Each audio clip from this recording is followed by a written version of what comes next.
BI. A is the real part.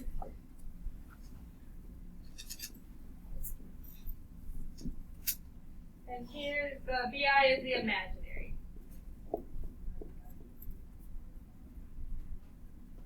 You have a real number being added to an imaginary number. And the standard form is A plus BI. Everybody okay so far? Alright. So when we do this, think of it as like terms. If you look at number 1, we're adding together 4 different terms, but you can only combine the reals together and the imaginaries together. Because we're not multiplying, we're adding this time. So if you look at number 1, what are my 2 real numbers in there, real values? Very good. We'll make this purple. We're going to add together negative 11 and 9. What is negative 11 plus 9? Negative 2, good. And then we can do the imaginary, so 3i plus 2i. What is 3i plus 2i? 5i. And that is your complex number, negative 2 plus 5i. That's it. Oh. I know, you thought it was going to be complex, didn't you? Math. All right, number 2. What do we get for number 2? 11 minus 4i, right. 4 plus 7 gives us 11. I minus 5i gives me minus 4i. Wait, okay, so later on in the notes. Yeah. It's going to get hard. I mean, it will build. It'll get a little bit more involved, but I don't know that it gets really that difficult. So would we be, I don't know, like solving further down these equations, like 11 minus 4i? Not in this section. These are all expressions. This is going to help us to know how to handle the quadratic formula. This is where this is all going. All right, number 3, though, this one's different. You have the addition in numbers 1 and 2, but now we're subtracting. So think back to your pre-algebra days. When we subtracted what was in the parentheses, what did that do to these 2 numbers, the 2 and the 6i? It flips the sign, right. So this helps. You can rewrite it as 7 minus 2i. You're subtracting 2 and you're subtracting 6i. You have to distribute that through. You don't have to rewrite it, but if that helps, please do. Now, what is my real number? What are the real numbers? 5, right? So we have 7 minus 2 gives us 5.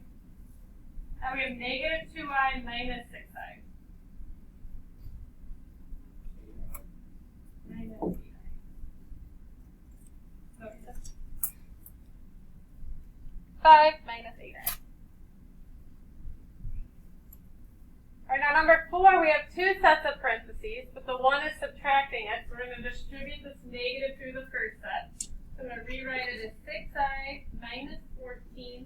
What happens to the negative times negative i? I think I heard positive, right? And then the next one would just be the same. Because the positive sign would not flip your sign. Right, now all the real components. So we have negative 14 plus 5. What is negative 14 plus 5? Negative sign. And then we'll do the imaginary. 6i plus I minus 3i. Positive 4i.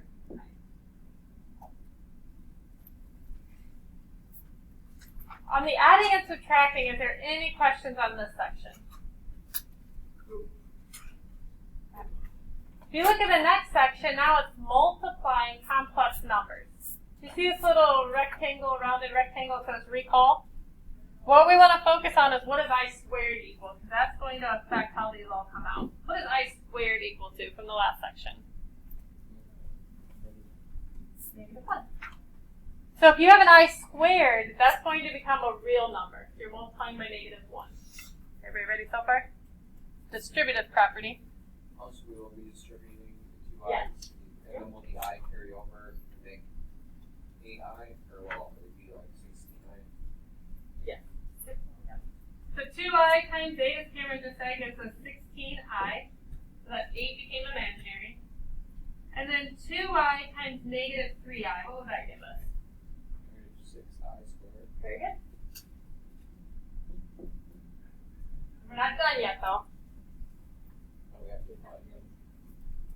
We're not going to do that. That would pull it back to what it was.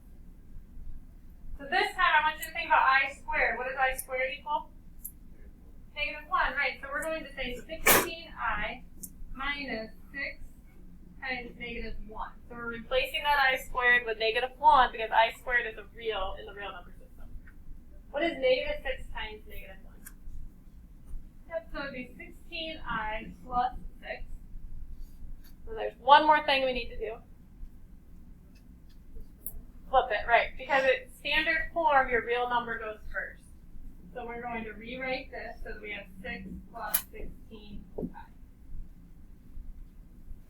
How's that one feel? Not quite as easy, but okay. So why did the I disappear on the 6? It didn't disappear, we just rewrote it because I squared is negative 1, I rewrote it as negative 1. So you wouldn't have combined with the 16i without negative 6? No, because one's an I and one's an I squared, just like an X and an X squared can't combine. Okay. Alright, number 6, let's try this one. Is that a negative I? Can we read that? It is a negative I. Alright, so negative I times negative 2, what would that give me? 2i. Very good. We have 2i. Negative I times 10i. Very good. That's our first step. Times 2i plus 10. Very good. I'm going to write out one step before that. You don't have to. We have minus 10 times negative 1, which is where Cameron was getting the positive 10. So 2i plus 10. And now what should I do? Switch it. So 10 plus 2i. Any questions when you just have one term to distribute through the parentheses? Everybody okay with that? If you look at 7 and 8, now we have two binomials, so we're going to FOIL. The first outside, inside, left. So for this one, we're going to do 7 times 4, which is going to give me 28. That's my first. 7 times negative I, negative 7i. Then we're going to do the inside. I times 4 would be positive 4i. I times negative I would give me minus I squared. And that's your FOIL. Everybody okay so far? Very good. So we're going to keep the 28 the same for now. Negative 7i plus 4i gives me minus 3i. Minus, what is I squared equal to? I'm going to go ahead at the same time as combining the middle terms. I'm also switching the I squared to negative 1. Would the negative outside of the I, negative 1, when you find the 28 and negative 1 positive, would be 29? Yes. So now 28 plus 1 gives me 29 minus 3i. No, I don't think it is. Alright, on your own, I'd like you to try number 8. Alright, number 9, there's a couple ways we can handle this, but what would be your way to handle the 6 minus I, 2i? 6 minus 2i all squared. Square 6 and then square 2i. We can't do that because of that minus sign. So do something else that we did with the vertex form to get it into, yes, split it into 2. So you have to write it as 6 minus 2i times 6 minus 2i. And now we're back to FOILing, just what we were doing before. 6 times 6 gives me the 36. 6 times negative 2i gives me the negative 12i. And then negative 12i again. Negative 2i times negative 2i gives me positive 4i squared.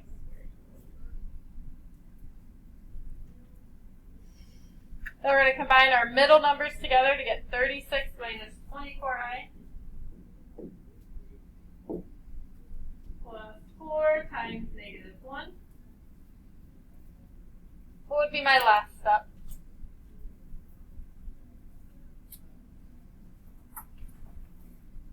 Subtract -4 from 36. Yep. 32. Very good. So 32 minus 24i, they're kind of like.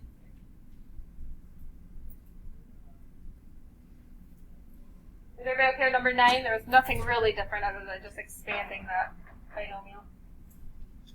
Number 10, though, we have two binomials being multiplied, and then we're going to subtract 4 plus 2i. So what should I do first? FOIL.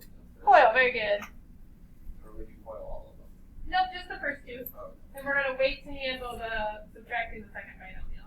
So we get 9 plus 3i plus 63i plus 21i squared. We still have the minus 4 plus 2i.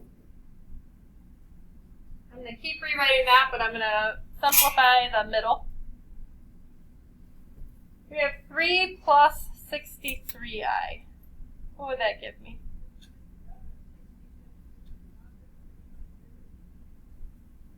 Did I say that right? 6 plus, 66. 9 plus 66i. What would happen to the positive 21i squared? What could I just switch that to? Very good. Is everybody okay with me skipping that whole switching it to a negative 1 and multiplying? Then we have minus. I'm going to go ahead and distribute the minus through there. So we have minus 4 minus 2i. Then we touch what I did. It was minus that binomial, so just distribute the negative. From here, let's add up all of our reals. We have 9 minus 21 minus 4. What is 9 minus 21 minus 4? Negative 16, right? And then we have 66i minus 2i.